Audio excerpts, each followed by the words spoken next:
جادو کی شکایت ہو تو اس کے لیے باقاعدہ طریقے پر بیٹھ کر اپنے رب کو پکارنا،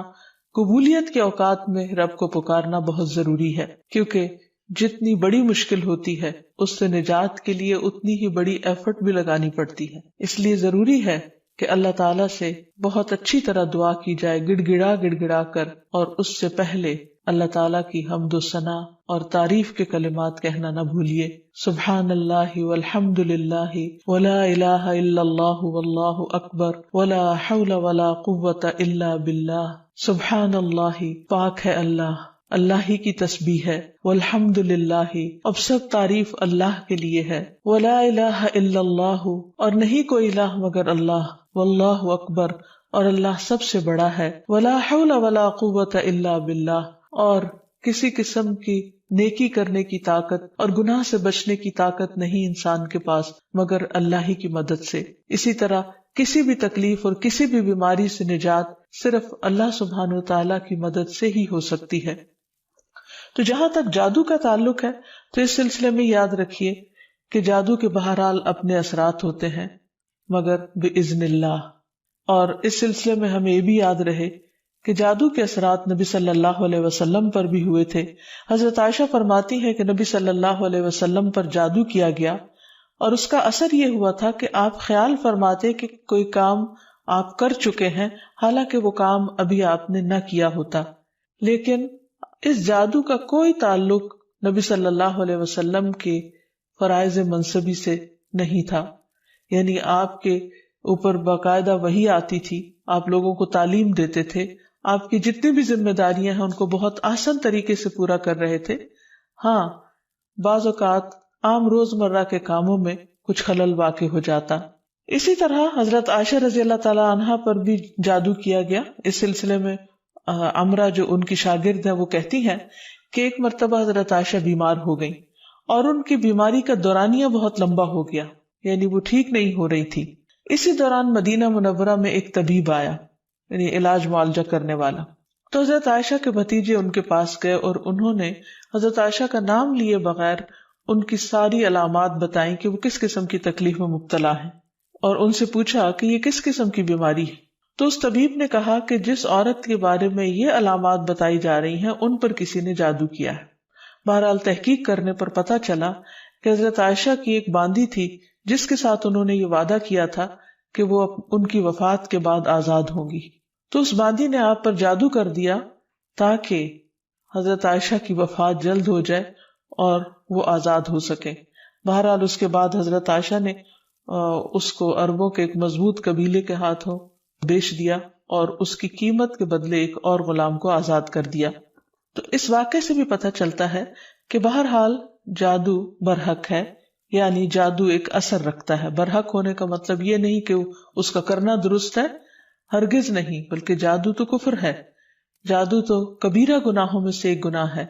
لیکن لوگ بہت سے اور کبیرہ گناہوں کی طرح اس گناہ کا بھی ارتکاب کرتے چلے جاتے ہیں. تو اس لیے اس بارے میں معلوم ہونا چاہیے انسان کو کہ یہ کس قسم کی بیماری ہے، کس قسم کی تکلیف ہے اور اس کے مقاصد کیا ہیں اور اس کا علاج کیا ہے. سب سے پہلی بات تو یہ ہے کہ جادو عموماً دشمنی یا حسد کی وجہ سے کیا جاتا ہے، یا کسی سے کوئی انتقام لینے کے لیے، کوئی بدلہ لینے کے لیے،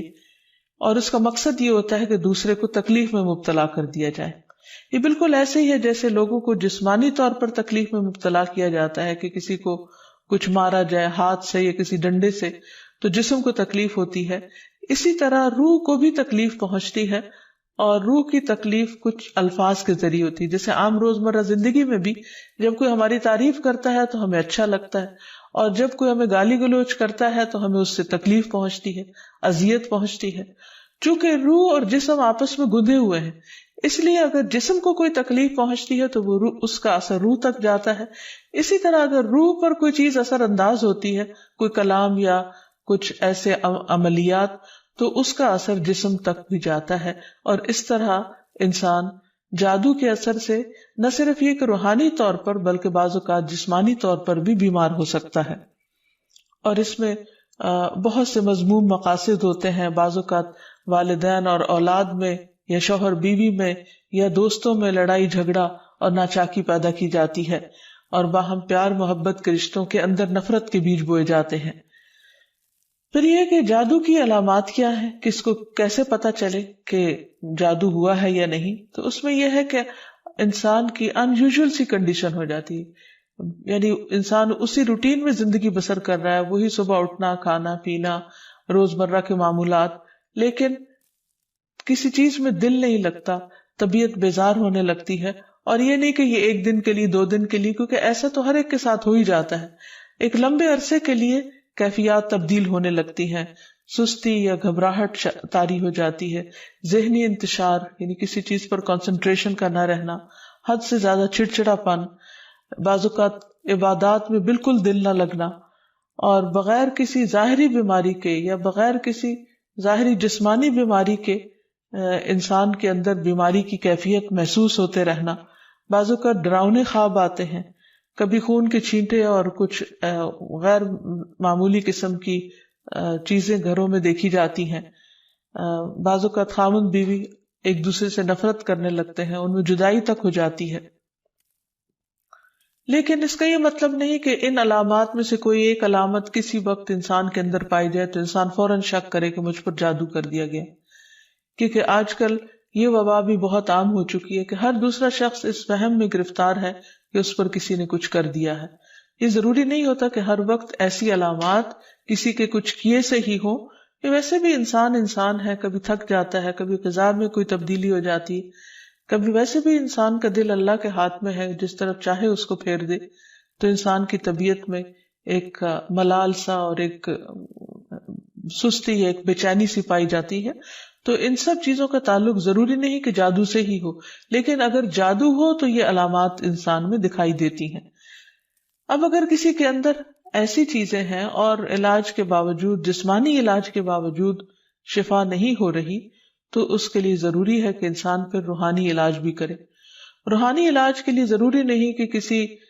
بابے کے پاس یا کسی مذہبی بزرگ کے پاس ہی انسان جائے، انسان خود بھی اللہ سبحانہ وتعالیٰ کا کلام پڑھ سکتا ہے اور پورے یقین اور ایمان کے ساتھ، اور اس سے انسان کو شفا ہو سکتی ہے، کیونکہ کسی انسان کے ہاتھ میں کوئی طاقت نہیں، اصل طاقت اللہ کے کلام میں ہے، جس کو پورے یقین اور ایمان کے ساتھ پڑھنا چاہیے۔ بہرحال اس سے پہلے کہ انسان کسی ایسے جادو کا شکار ہو، کچھ حفاظتی تدابیر بتائی گئی ہیں، جیسے جسمانی بیماریوں سے بچنے کے لیے حفاظتی تدابیر بتائی جاتی ہیں، ایسے ہی روحانی بیماریوں سے بچنے کے لیے بھی حفاظتی تدابیر ہیں۔ اس میں سب سے پہلے تو یہ کہ انسان پاک صاف رہے، طہارت اور وضو کا اہتمام کرے، عبادات کی پابندی کرے، کیونکہ شیاطین ایسے شخص پر اثر انداز نہیں ہو سکتے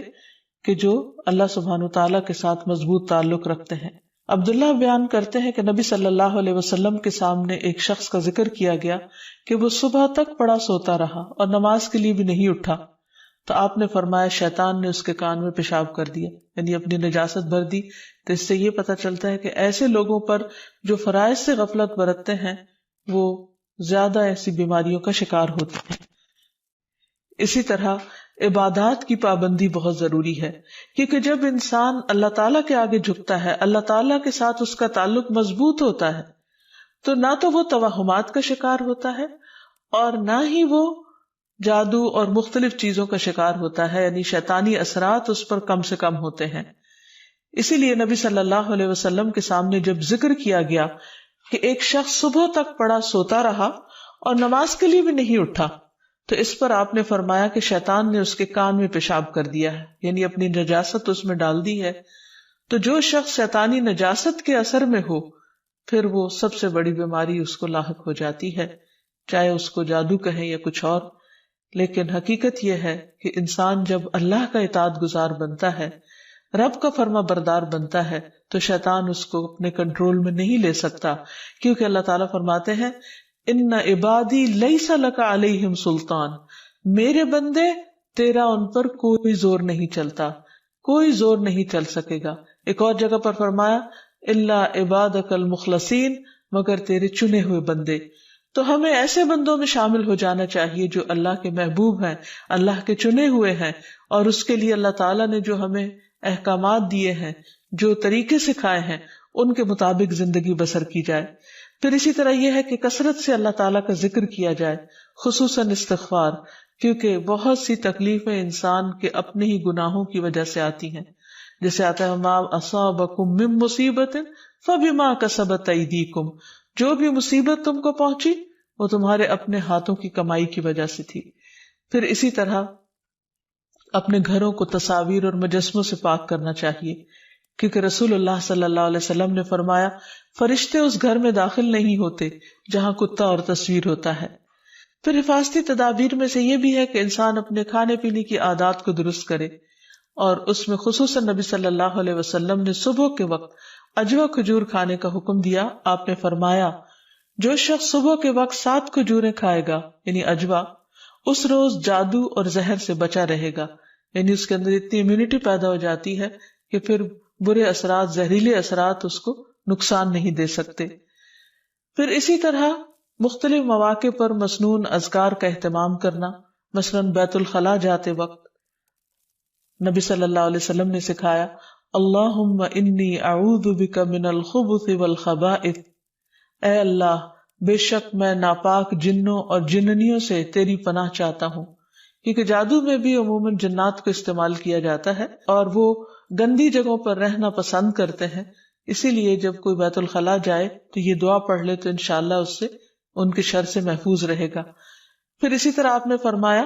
جنوں کی آنکھوں اور بنی آدم کی شرم گاہوں کا پردہ یہ ہے کہ جب کوئی بیت الخلاء جائے تو بسم اللہ پڑھ لے تو کوئی بھی اس کو پھر دیکھ نہیں سکتا. پھر اسی طرح شوہر بیوی کے خاص تعلق میں بھی دعا سکھائی گئی، بسم اللہ اللہم جنبنا الشیطان وجنب الشیطان ما رزقتنا.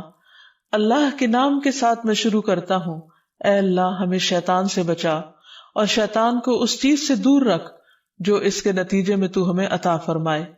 تو آپ نے فرمایا کہ اگر اس کے بعد میاں بیوی کو کوئی اولاد ملے گی تو شیطان اسے نقصان نہیں پہنچا سکتا. اسی طرح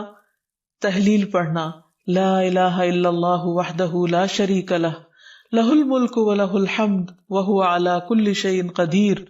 کہ اللہ کے سوا کوئی معبود نہیں، تنہا ہے، اس کا کوئی شریک نہیں، اسی کے لیے بادشاہی ہے اور اسی کے لیے تعریفیں ہیں اور وہ ہر چیز پر قدرت رکھنے والا ہے. دن میں جو شخص 100 دفعہ اس کو پڑھے گا اس کے لیے 10 غلاموں کو آزاد کرنے کا ثواب ہے، 100 نیکیاں لکھی جائیں گی، 100 برائیاں مٹائی جائیں گی، اور خصوصاً اس دن وہ شام تک شیطان کے شر سے محفوظ رہے گا اور کوئی شخص اس دن اس سے بہتر عمل کرنے والا نہیں سمجھا جائے گا سوائے اس کے جو اس سے زیادہ اس کو پڑھے. پھر اسی طرح انسان ہر معاملے میں جہاں بھی انسان کو مشکل ہو اللہ تعالیٰ کی پناہ میں اپنے آپ کو دے. تو خلاصہ کلام یہ ہے کہ انسان اپنے آپ کو مختلف طرح کے توہمات سے بھی بچائے اور ہر چھوٹی بڑی بات کو جادو قرار نہ دے، یا کسی کام کو کرنے کا ارادہ نہ ہو تو یہ سوچے کہ یہ مجھ پر جادو کر دیا گیا اس لیے میں اس کام کو نہیں کر سکتا. تو یہ دراصل شیطانی وسوسے ہوتے ہیں، اس لیے ان سے بچنا بھی ضروری ہے. بہرحال اگر ایسے وسوسے ہوں یا حقیقت میں کوئی بیماری ہو تو اس کا علاج بھی بتایا گیا ہے، کیونکہ کوئی بیماری ایسی نہیں کہ جو قابل علاج نہ ہو. رسول اللہ صلی اللہ علیہ وسلم نے فرمایا ہر بیماری کے لیے دوا ہے. جب کسی مریض کو صحیح طریقے پر بیماری کی دوا پہنچتی ہے تو وہ اللہ تعالیٰ کے حکم سے درست ہو جاتا ہے. اسی طرح جادو بھی ایک بیماری ہے اور اس بیماری کا علاج بھی قرآن و سنت میں موجود ہے. اس کے لیے سب سے پہلے تو یہ پتہ لگانے کی ضرورت ہے کہ کیا واقعی جادو ہے بھی یا نہیں. اور اس میں ہم دیکھتے ہیں کہ نبی صلی اللہ علیہ وسلم کو خواب کے ذریعے دکھایا گیا تھا کہ ان پر جو جادو کیا گیا ہے وہ کہاں پر دبایا گیا ہے، تو آپ نے اس کو نکلوایا تھا. لیکن ضروری نہیں کہ ہم میں سے ہر ایک کو یہ پتہ چل سکے کہ جادو ہے کہاں. اول تو ہو سکتا ہو ہی نہ، صرف توہم ہی ہو، ایک خیال ہی ہو کسی کا، کیونکہ بعض چیزیں انسان جب بار بار سوچتا ہے تو وہ اس کو حقیقت معلوم ہونے لگتی ہیں. لیکن اگر انسان کو کوئی ایسا خواب آ جائے تو ٹھیک ہے، اور اگر نہیں بھی آتا تو انسان اللہ سبحانہ وتعالیٰ کا ذکر کرتا رہے اور اس کے ذریعے علاج کرے. اس میں خاص طور پر شرعی دم جسے رقیہ شرعیہ کہا جاتا ہے، آج کل مختلف قراء کی آواز میں قرآن مجید کی سلیکٹڈ آیات ریکارڈ کر دی گئی ہیں مریض اس کو بار بار سنتا رہے تو انشاءاللہ اس کا توڑ ہو جائے گا. پھر اسی طرح اللہ تعالیٰ کی کتاب سے علاج، کیونکہ قرآن مجید میں آتا ہے وَنُنَزِّلُ مِنَ الْقُرْآنِ مَا هُوَ شِفَاءٌ وَرَحْمَةٌ لِّلْمُؤْمِنِينَ، اور ہم قرآن کے ذریعے سے وہ چیز نازل کرتے ہیں جو مومنوں کے لیے شفا اور رحمت ہے. تو قرآن مجید میں جیسے سب سے پہلے سورۃ الفاتحہ پڑھنا، کیونکہ اس کے اندر اللہ تعالیٰ سے مدد مانگی جاتی ہے. ایاک نعبد و ایاک نستعین، صرف تیری ہم عبادت کرتے ہیں اور صرف تجھی سے ہم مدد چاہتے ہیں کہ یا اللہ تو ہماری اس بیماری اور تکلیف کو دور فرما دے. پھر اسی طرح آیت الکرسی، کیونکہ جب انسان آیت الکرسی پڑھتا ہے تو اللہ سبحانہ وتعالیٰ کی طرف سے اس کے لیے ایک خاص محافظ مقرر کر دیا جاتا ہے، اور اگر رات کو انسان پڑھ کر سوتا ہے تو صبح تک وہ فرشتہ انسان کی حفاظت کرتا ہے. پھر اسی طرح سورۃ البقرہ کا پڑھنا، رسول اللہ صلی اللہ علیہ وسلم نے فرمایا سورۃ البقرہ پڑھا کرو کیونکہ اس کا پڑھنا باعث برکت ہے، اسے چھوڑنا باعث حسرت ہے، اور اس کے پڑھنے والے پر جادوگر قدرت نہیں پا سکتے. یعنی جو شخص قرآن پڑھتا ہے، خصوصاً سورۃ البقرہ پڑھتا رہتا ہے، تو کسی کا جادو اس شخص پر اثر نہیں کرتا. پھر اسی طرح معوذات پڑھنا، رسول اللہ صلی اللہ علیہ وسلم نے فرمایا صبح اور شام 3 بار معوذات کہہ لو تو یہ تمہاری ہر چیز سے کفایت کریں گی. یعنی سورۃ الاخلاص، قل اعوذ برب الفلق اور قل اعوذ برب الناس. اس کے علاوہ بھی مریض قرآن مجید کی تلاوت کثرت کے ساتھ کرتا رہے، اور پھر اگر ہو سکے تو بیری کے پتوں کو پانی میں ملا کر اس پانی سے غسل کر لے. اس کو بھی ایک مؤثر علاج کے طور پر بتایا گیا ہے. لیکن اس کے ساتھ ساتھ انسان غیر شرعی طریقوں سے مکمل طور پر پرہیز کرے، کیونکہ اس سے انسان کے ایمان اور عقیدے میں خلل واقع ہو جاتا ہے. رسول اللہ صلی اللہ علیہ وسلم نے فرمایا جس نے حرام چیز کے ساتھ علاج کیا اللہ تعالیٰ اس کے لیے اس میں شفا نہیں بنائے گا، یعنی اس کو پھر فائدہ نہیں ہوگا. پھر اسی طرح جادو کا علاج جادو سے نہیں کرنا چاہیے. یعنی اگر انسان کو کبھی ایسا وہم ہو تو جادوگروں کے پاس نہ جائے، یا ایسے طریقے اختیار نہ کرے کہ جس سے جو ہمارے دین میں نہیں یا ہماری شریعت کے خلاف جاتے ہیں. رسول اللہ صلی اللہ علیہ وسلم نے فرمایا جو جادو کرے یا جادو کروائے یا جو کسی کاہن کے پاس آئے اور اس کی بات کی تصدیق کرے تو اس نے اس چیز کا انکار کیا جو محمد صلی اللہ علیہ وسلم پر نازل ہوئی. اسی لیے غیر شرعی جھاڑ پھونک سے مکمل اجتناب کرنا چاہیے. نبی صلی اللہ علیہ وسلم سے نشرہ کے بارے میں دریافت کیا گیا تو آپ نے فرمایا یہ شیطانی عمل ہے. اور نشرہ کیا ہوتا ہے؟ جن یا جادو اتارنے کے لیے شرکیہ یا جاہلانہ منتر پڑھنا اور یا پڑھوانا. تو ایسے الفاظ جس کا بعض اوقات معنی معلوم نہیں ہوتا اور یہ بھی نہیں پتا ہوتا کہ اللہ تعالیٰ کو پکارا جا رہا ہے یا کسی جن یا کسی اور شیطان کو پکارا جا رہا ہے اور اس سے مدد لی جا رہی ہے، تو اس لیے کسی بھی ایسے کلام کو پڑھنا یا کسی سے پڑھوانا درست نہیں. پھر اسی طرح کاہنوں اور نجومیوں کے پاس جانے سے منع کیا گیا. نبی صلی اللہ علیہ وسلم نے فرمایا جس نے کسی نجومی کے پاس جا کر اس سے کسی چیز کے بارے میں سوال کیا تو اس کی 40 رات کی نمازیں قبول نہیں ہوگی. یعنی اس نے اپنے دین کی بربادی کر لی. تو اس لیے کسی کے پاس جانے کی بجائے خود انسان زیادہ سے زیادہ قرآن مجید پڑھے. اور اگر وہ پڑھا ہوا نہیں تو آج ہر طرف بہت سی کیسٹس اور سی ڈیز اور ایسی چیزیں ملتی ہیں کہ جس سے انسان قرآن مجید کی تلاوت مسلسل سن سکتا ہے. ہو سکے تو مکمل قرآن مجید ایک ہفتے میں سن کر اپنے بیماری کا علاج کیا جائے.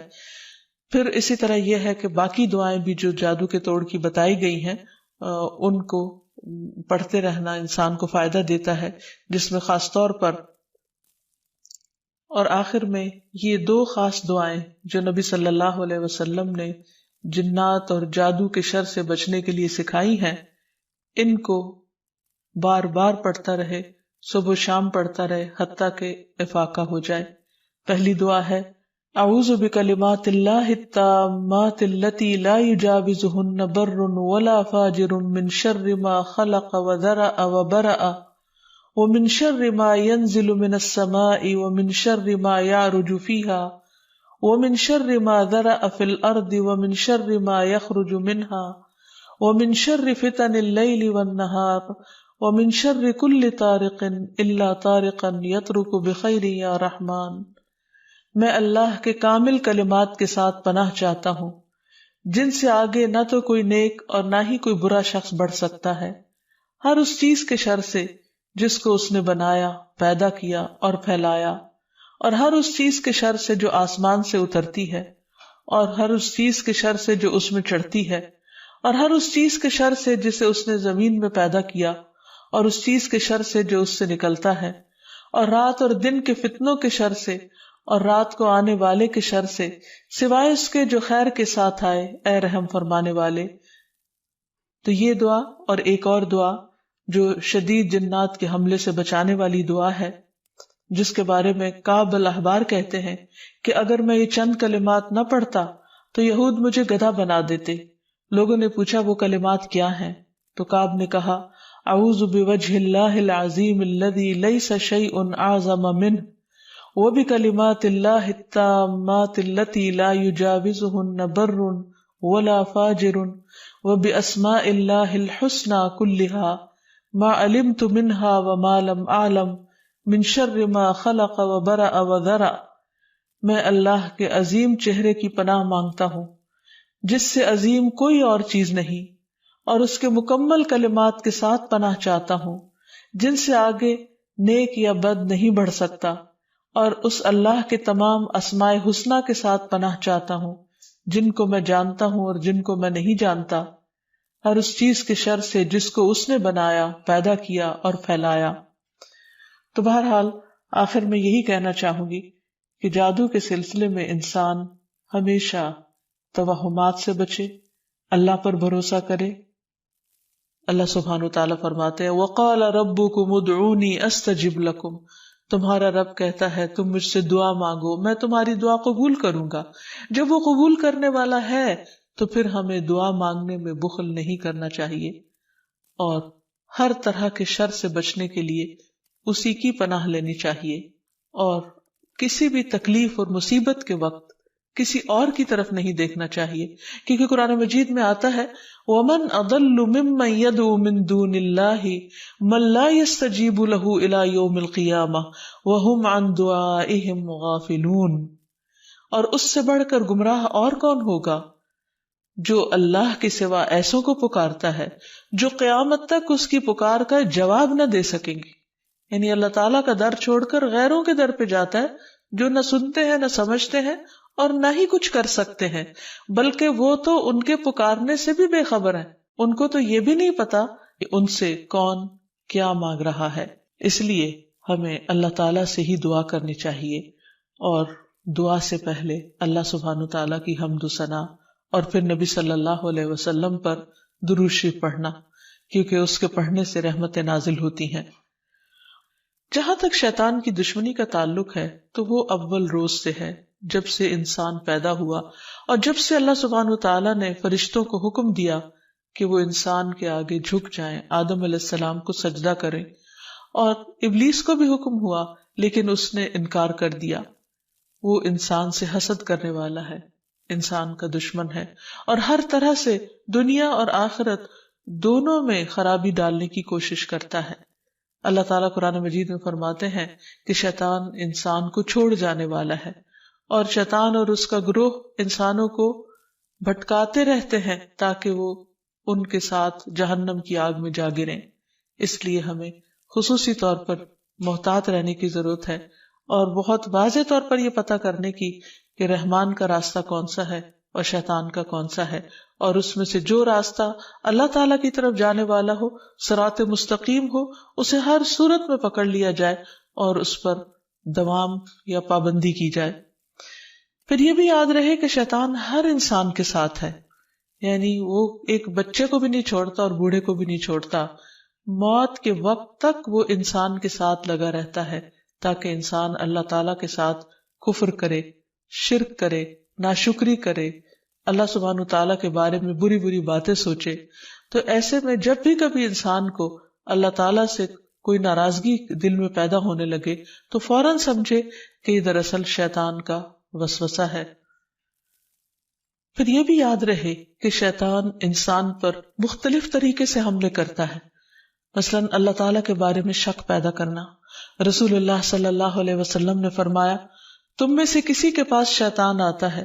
اور تمہارے دل میں پہلے تو یہ سوال پیدا کرتا ہے کہ فلاں چیز کس نے پیدا کی، فلاں چیز کس نے پیدا کی، یہاں تک کہ آخر میں اس بات تک پہنچا دیتا ہے، کہتا ہے کہ خود تمہارے رب کو کس نے پیدا کیا۔ جب کسی شخص کو ایسا وسوسہ ڈالے تو اللہ سے پناہ مانگنی چاہیے اور اس شیطانی خیال کو چھوڑ دینا چاہیے۔ پھر اسی طرح شیطان انسان کو اللہ تعالیٰ کی اطاعت سے روکتا ہے۔ اس نے پہلے ہی دن یہ کہا تھا، قال فبما اغویتنی لاقعدن لهم صراطک المستقیم، کہ ابلیس نے کہا کہ تو نے مجھے گمراہی میں مبتلا کیا، نعوذ باللہ، وہ اللہ تعالیٰ کو بلیم کر رہا ہے، تو اب میں بھی تیری سیدھی راہ پر گھات لگا کر بیٹھوں گا۔ پھر انسانوں کے آگے سے، پیچھے سے، دائیں سے، بائیں سے، غرض ہر طرف سے ان کو گھیروں گا، اور تو ان میں سے اکثریت کو شکر گزار نہ پائے گا۔ اور ایک حقیقت ہے کہ بہت کم لوگ ایسے ہیں جو خود کو ملنے والی نعمتوں پر شکر گزار ہوں اور خوش ہوں۔ بہت سے لوگ تو بندوں سے اور اللہ تعالیٰ سے شکوہ ہی کرتے چلے جاتے ہیں، اور جو کچھ ملا ہے اس کو نہیں دیکھتے۔ پھر اسی طرح شیطان کے کاموں میں سے کام یہ ہے کہ وہ لوگوں کے دلوں میں فتنے پیدا کرتا ہے، لوگوں کے درمیان جھگڑے اور فساد پیدا کرتا ہے، خصوصاً میاں بیوی کے درمیان۔ اس سلسلے میں حدیث میں آتا ہے کہ شیطان کے لشکر جب لوگوں میں فتنہ ڈالنے جاتے ہیں تو ان میں سے ایک آتا ہے اور کہتا ہے کہ میں نے اس طرح کیا اور اس طرح کیا، تو شیطان کہتا ہے کہ تو نے کوئی بڑا کام نہیں کیا، یعنی اگر عام لوگوں میں جھگڑے فساد کرواتا ہے تو اس کو وہ کوئی کام نہیں گردانتا۔ پھر ان میں سے ایک اور آتا ہے اور کہتا ہے کہ میں نے فلاں آدمی کو اس وقت تک نہیں چھوڑا جب تک اس کے اور اس کے بیوی کے درمیان جدائی نہیں ڈال دی، یعنی لڑائی نہیں کروا دی۔ شیطان اسے اپنے قریب کر کے کہتا ہے کہ ہاں تو نے اچھا کیا، اور پھر اسے وہ اپنے ساتھ چمٹا لیتا ہے۔ اور ایک اور روایت میں آتا ہے کہ پھر وہ اس کے سر پر ایک تاج رکھ دیتا ہے کہ تم نے سب سے بڑا کام کیا، کیونکہ حقیقت یہ ہے کہ اگر شوہر بیوی کے درمیان اختلافات ہوں گے، لڑائی جھگڑے ہوں گے، تو گھر کی چولہے ڈھیلی ہو جائے گی، اور جب گھر کے اندر سکون نہیں رہے گا تو پھر اس سے بہت ساری بے پناہ خرابیاں پھوٹیں گی۔ اس لیے شوہر بیوی کے درمیان باہم محبت کا ہونا ایک بہت بڑی نعمت ہے۔ شقیق کہتے ہیں کہ ایک شخص جس کا نام ابو جریر تھا، وہ ابن مسعود کے پاس آیا اور اس نے کہا، میں نے ایک کنواری لڑکی سے شادی کی ہے، لیکن میں خوف زدہ ہوں کہ وہ مجھ سے نفرت کرے گی۔ تو ابن مسعود نے فرمایا کہ الفت اللہ کی طرف سے ہوتی ہے اور بغض شیطان کی طرف سے۔ شیطان چاہتا ہے کہ تمہارے لیے اس چیز کو ناپسندیدہ کر کے دکھائے جو اللہ نے تمہارے لیے حلال کی، تاکہ انسان پھر حرام کی طرف مائل ہو۔ اسی طرح باہم بہن بھائیوں کے درمیان، دوستوں کے درمیان عداوت اور دشمنی پیدا کرتا ہے۔ قرآن مجید میں اللہ تعالیٰ فرماتے انما یرید الشیطان ان یوقع بینکم العداوۃ والبغضاء فی الخمر والمیسر، شیطان تو یہ چاہتا ہے کہ شراب اور جوئے کے ذریعے تمہارے درمیان دشمنی اور بغض ڈال دے، کیونکہ عموماً شراب کی محفلیں بھی دوستوں کے درمیان ہوتی ہیں، اور جوئے بھی عموماً دوستی آپس میں کھیل رہے ہوتے ہیں، تو ان میں ایک دوسرے کے ساتھ پھر جو زیادتیاں ہوتی ہیں ناسمجھی کی وجہ سے یا شراب کے نشے کی وجہ سے، تو اس میں بعض اوقات مدتوں پرانے تعلقات ختم ہو کر رہ جاتے ہیں۔ تو یہ بھی شیطانی وار ہوتے ہیں۔ پھر شیطان کا ایک بہت بڑا ہتھیار جو ہر ایک پر چل جاتا ہے وہ ہے غصہ کرنا، کیونکہ غصہ شیطان کی طرف سے ہوتا ہے اور وہ انسانوں کو جلد مشتعل کروا دیتا ہے۔ پھر اسی طرح اللہ کا ذکر بھلوا دینا۔ قرآن مجید میں آتا ہے استحوذ علیہم الشیطان فانساہم ذکر اللہ اولئک حزب الشیطان الا ان حزب الشیطان هم الخاسرون، شیطان ان پر غالب آ گیا سو اس نے انہیں اللہ کی یاد بھلا دی، یہ لوگ شیطان کا گروہ ہیں، سن لو یقیناً شیطان کا گروہ ہی وہ لوگ ہیں جو خسارہ اٹھانے والے ہیں۔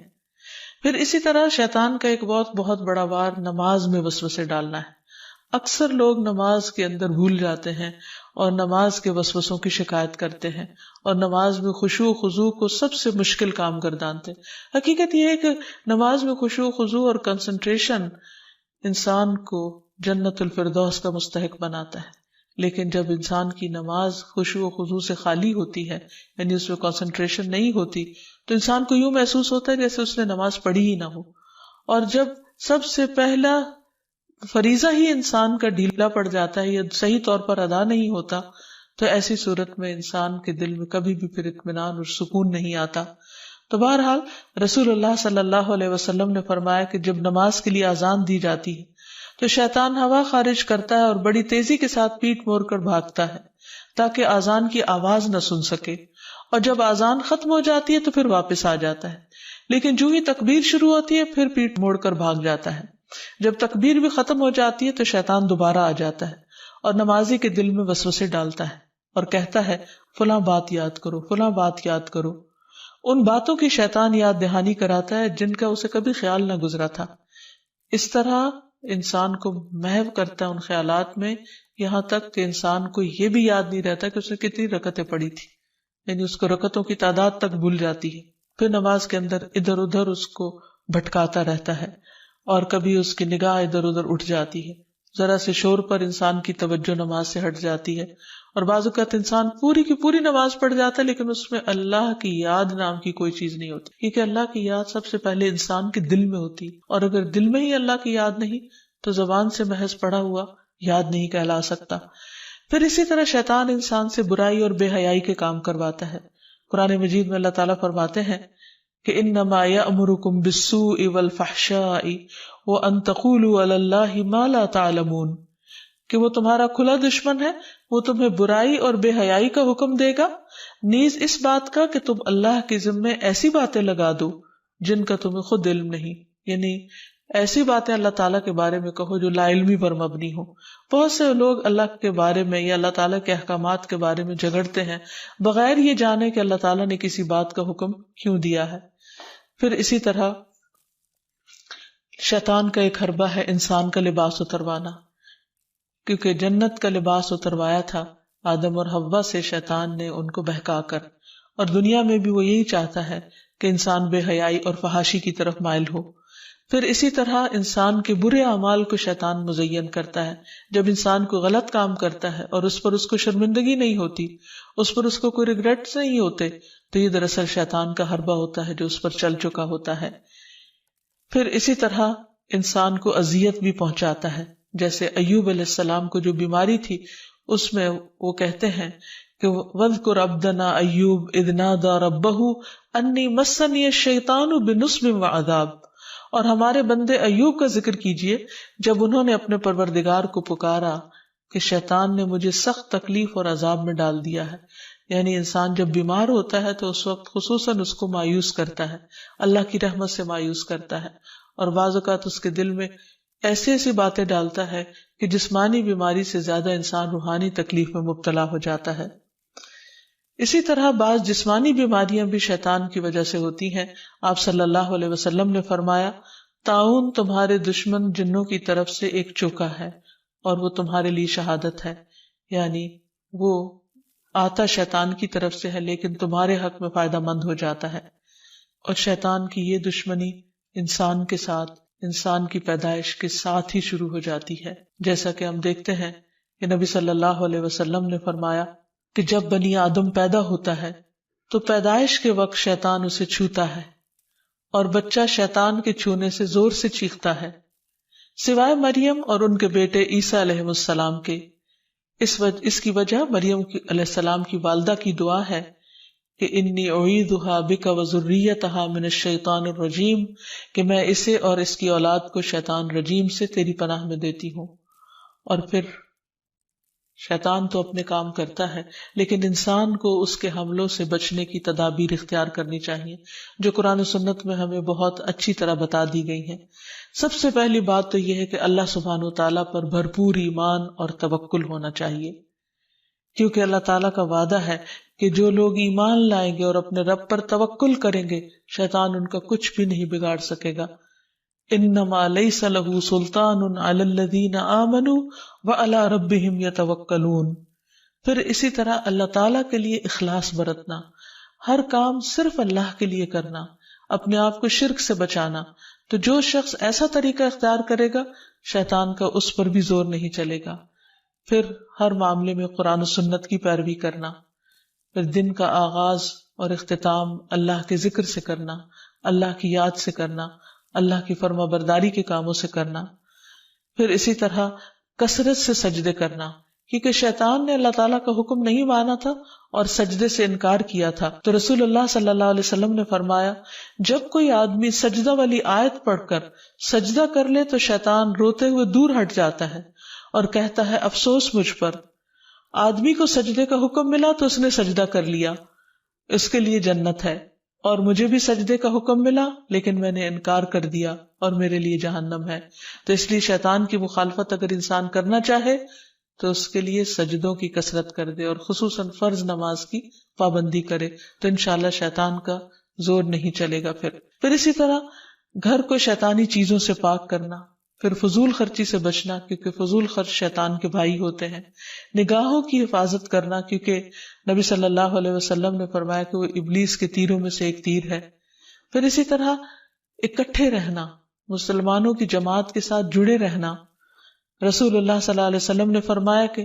جماعت پر اللہ کا ہاتھ ہے اور شیطان اس کے ساتھ ہے جو جماعت سے علیحدہ ہو اور وہ اس کو پاؤں مار کر ہانکتا ہے، یعنی جو شخص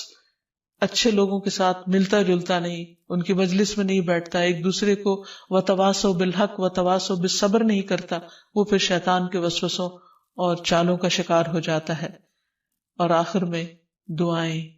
اللہ سبحانہ تعالیٰ نے ہمیں قرآن مجید میں بھی دعائیں سکھائی ہیں اور نبی صلی اللہ علیہ وسلم نے بھی۔ اس میں سے پہلی دعا ہے رب اعوذ بک من ہمزات الشیاطین واعوذ بک رب ان یحضرون، اے میرے رب میں شیطان کی اکساہٹوں سے تیری پناہ مانگتا ہوں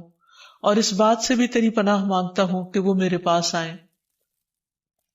پھر تعوذ پڑھنا، یعنی اعوذ باللہ من الشیطان الرجیم من ہمزہ ونفخہ ونفثہ، میں اللہ کی پناہ چاہتا ہوں شیطان مردود سے کہ مجھ پر کوئی جنون کا اثر ڈالے یا مجھے تکبر پر آمادہ کرے یا شعر و شاعری کی طرف لائے، یعنی جو غلط قسم کی ہے۔ پھر قرآن مجید پڑھنے سے پہلے اعوذ باللہ من الشیطان الرجیم پڑھنا۔ پھر اسی طرح برا خواب دیکھنے پر تعوذ پڑھنا۔ رسول اللہ صلی اللہ علیہ وسلم نے فرمایا نیک خواب اللہ کی طرف سے اور برے خواب شیطان کی طرف سے ہوتے ہیں، پس جو ایسا خواب دیکھے جس میں کوئی ناگوار چیز ہو تو بائیں طرف تھوک دے اور شیطان سے اللہ کی پناہ مانگے، ایسا کرنے سے وہ خواب اس کو کوئی نقصان نہیں دے گا اور کسی کو یہ خواب نہ بتایا جائے۔ پھر اسی طرح صبح و شام کی دعائیں پڑھے جس میں خصوصی طور پر شیطان کے شر اور شرک سے بچنے کی دعا ہے۔ اللہم فاطر السماوات والارض عالم الغیب والشہادہ رب کل شیء وملیکہ اشہد ان لا الہ الا انت اعوذ بک من شر نفسی وشر الشیطان وشرکہ، اے اللہ آسمان اور زمین کے پیدا کرنے والے، پوشیدہ اور موجود ہر چیز کے جاننے والے، ہر چیز کے پالنہار اور اس کے مالک، میں گواہی دیتا ہوں کہ تیرے سوا کوئی معبود برحق نہیں۔ میں تیری ذات کے ذریعے اپنے نفس کے شر سے اور شیطان کے شر سے اور اس کے شرک سے پناہ مانگتا ہوں۔ آپ نے فرمایا جب صبح کرو اور جب شام کرو اور جب اپنے بستر پر آؤ تو اس دعا کو پڑھ لیا کرو۔ اسی طرح سب کام بسم اللہ پڑھ کر کرنا، کیونکہ انسان جب بسم اللہ پڑھتا ہے تو اللہ کا نام لیتے ہی شیطان دور بھاگ جاتا ہے۔ مثلا گھر سے نکلتے وقت بسم اللہ توکلت علی اللہ، سواری پر بیٹھتے ہوئے بسم اللہ پڑھنا۔ پھر اسی طرح آیت الکرسی پڑھنے سے شیطان سے حفاظت رہتی ہے۔ پھر صبح شام کے اذکار میں لا الہ الا اللہ وحدہ لا شریک لہ لہ الملک ولہ الحمد وہو علی کل شیء قدیر،